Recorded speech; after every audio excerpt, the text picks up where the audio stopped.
nous avons lancé un appel aux Gabonais pour qu'ensemble nous manifestions pacifiquement par les moyens démocratiques pour faire barrage à la candidature d'Ali Bongo Ondimba.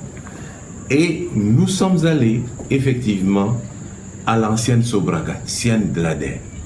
Les instructions ont été fermes de notre part. Il s'agit d'une marche démocratique avec des moyens démocratiques, une marche pacifique à main nue. Et que nous entendions marcher effectivement avec toute la discipline nécessaire. Or, nous avions des renseignements que nous devions faire un rassemblement à la place de la démocratie, au rond-point de la démocratie. Les forces de l'ordre, la police, a investi ces lieux depuis effectivement 7 heures du matin. En plus, toutes les rues qui débouchent sur la place de la démocratie ont été occupées. Alors nous avons décidé que les leaders se mettent en avant, 300 mètres, pour discuter avec la police, pour savoir ce qu'il en était, puisque nous avons demandé les autorisations nécessaires de la part du ministère de l'Intérieur. La loi nous demandait tout simplement de pouvoir informer le ministère de l'Intérieur et lui demander de mettre à notre disposition les forces de première catégorie qui encadreraient effectivement la marche.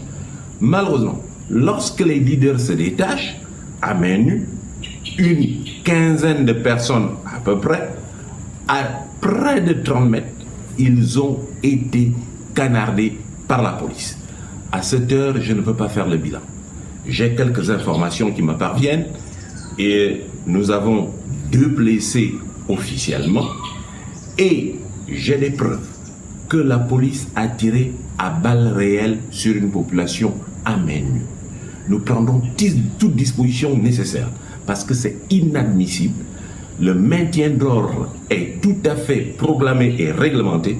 Il est hors de question que les forces de première catégorie utilisent les balles réelles à l'endroit d'une population. Mieux, nous avons vérifié les fumigènes qui nous étaient donnés. C'est des fumigènes qui sont antidatés. Autrement dit, leur date est effectivement apurée. Ce qui veut dire que nous ne sommes pas à l'abri des maladies que causent de tels dégâts.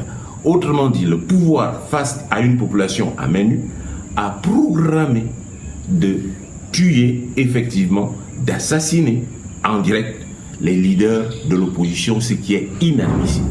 Nous allons dès demain nous réunir et nous saurons ce qu'il faut faire par rapport à ce pouvoir inique qu'il faut effectivement chasser et mettre hors d'état de nuire. Nous prenons toutes nos dispositions. Mais je tiens à dire à la population gabonaise que, ainsi que je l'ai déclaré, il s'agit pour nous d'une guerre démocratique avec des moyens que nous reconnaît la Constitution, des marches, des sit-ins. Et nous vaincrons le pouvoir inique d'Ali Bongo Ondimba, qui est un dictateur. Et je termine en disant qu'aucune dictature au monde n'a pu venir à bout d'un peuple déterminé. Le problème, c'est qu'il fallait que les leaders se mettent en avant. La jeunesse, nous la préservons, c'est l'avenir de notre pays. S'il y a des gens qui doivent mourir, c'est nous.